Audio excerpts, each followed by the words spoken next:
finally, we have addition and subtraction, and it applies the same rules that we use for the smaller fraction in arithmetic. We're going to be using that here. The biggest item would be the GCF, the LCM. LCM, which is your least common multiple.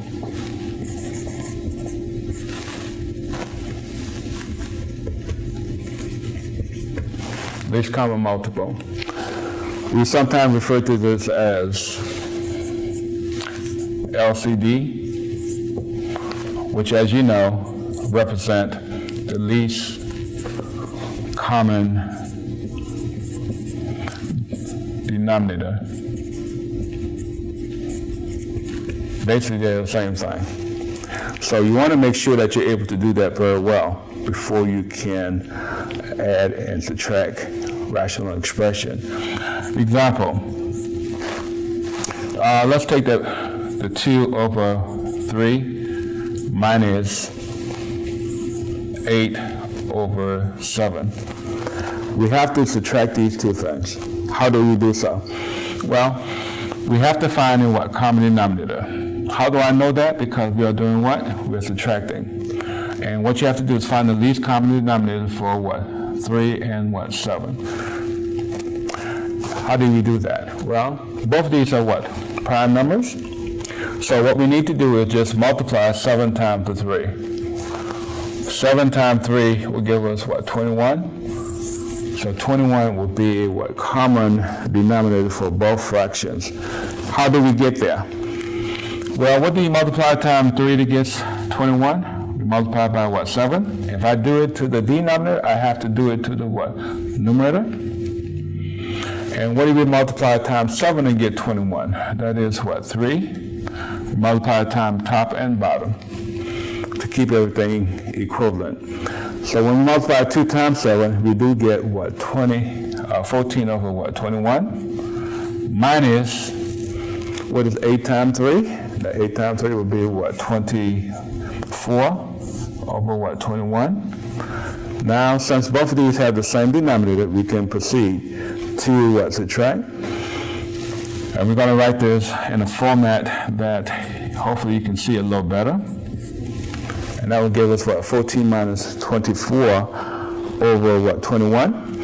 And if you subtract 14 from 24, we do get a negative 10. And that's over 21. Now this will give us the final answer because you cannot reduce that fraction. Just keep that in mind. So if we apply that to our rational expressions a little further, you will see that we're not doing anything new. We're just expanding on what we have done so far. A second example. Let's have 2x minus 3 over x plus 4 plus we have 8x minus 1 over x plus 4.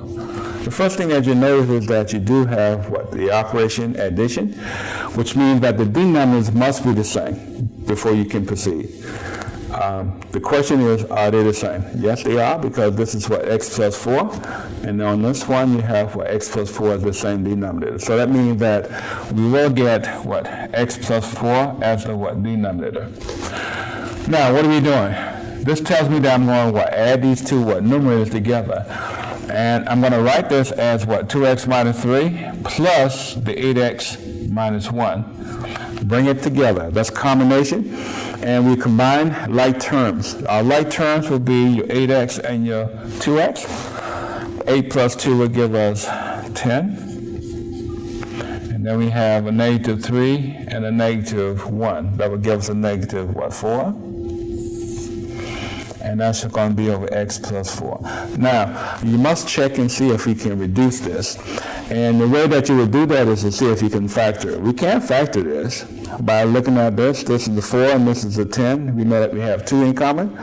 So in investigation, we see that we take out 2. Divide 2 into 10, we get what, 5x? Divide 2 into 4, we get 2.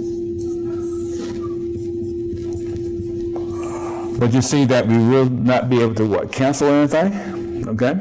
But it's okay. You have check, we cannot cancel, so the answer will be what we have in the box. And that is 10x minus 4 over x plus 4, okay?